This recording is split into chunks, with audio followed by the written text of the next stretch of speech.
This is the 2016 BMW S1000XR. I've covered nearly 5,000 miles on so far.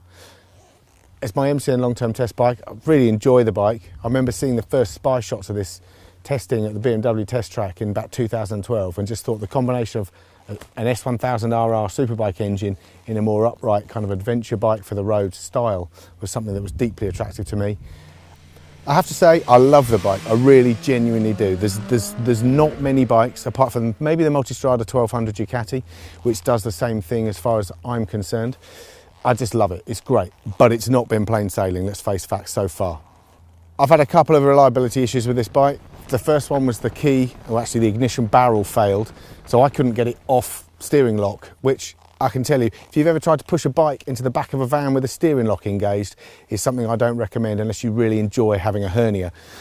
That was bad enough. A couple of weeks after I got the bike back, it started making a loud ticking noise from the top left of the engine. So I took it to BMW and they investigated and found that actually the surface hardening on an inlet camshaft lobe had failed. Highly unusual, especially at 2,500 miles.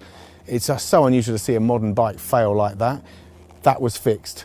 Unfortunately, on my ride home, an inspection bolt on the side of the engine came out and pretty much all of the engine oil came out. It was only a combination of pure luck and the excellent traction control that stopped me actually crashing. The whole bike was covered in oil. A set of tyres were trashed because the back tyre was covered in oil. And I had 3 days to get the bike ready for a trip to Germany. A Wollaston BMW in Northampton took the bike in, completely fixed it, replaced the tyres, replaced the brake pads at the back, and I was fit to go to Germany. I would have thought my bad luck had run out by then, but as the British saying goes, bad luck comes in threes sometimes. And on my way home, after 700 miles of riding across Germany, France, and back through England, I stopped at my mum and dad's house for a quick cup of tea. I rode through a ford, which is shallow and narrow, and I've ridden through a million times on a million different bikes. Unfortunately, this time I came off and crashed at fairly low speed, but did a considerable amount of damage. That's the bad points covered for this bike, most of which is bad luck. I can't do anything about that now, it's happened. However, it still doesn't detract from the fact that I love this bike. It's been brilliant. I did 850 miles in one day on this bike, riding back from the Garmisch BMW Motorrad days. It was faultless. It was just a joy to ride. The adjustable screen works really well. The engine is just brilliantly smooth. I have fitted some other aftermarket parts. Some Evotech handlebar weights have really helped to just smooth off a little bit of the high frequency vibration that was apparent on this bike. They're £45, they went on in about 5 seconds and they're really, really good quality. I've also got some GB Racing crash protection on this, some engine guards. Thank goodness, because it saved me from having to put some new engine cases on the bike after I crashed it. This is the third set of tyres I'm trying on this bike. The standard OE Bridgestone T30s were pretty good. They suited the bike nicely and they worked well in the wet and the dry.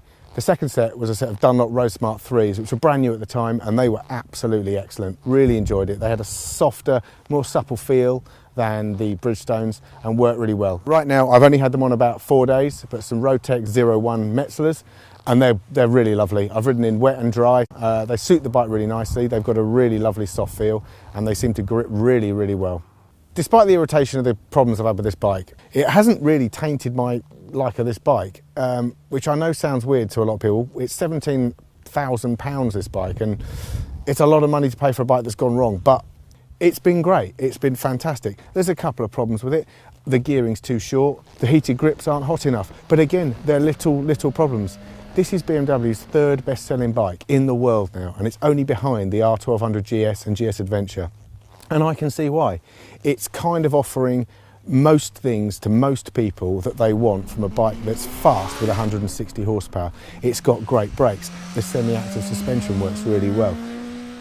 It is a lot of bike for a lot of people that'll do almost everything. I could easily see myself doing a track day on this at some point this year, and I'd love to see how well it stacks up against some sports bikes. Like I said, I ride it all the time. I've done quite a lot of miles on it, but I hope to do a lot more yet.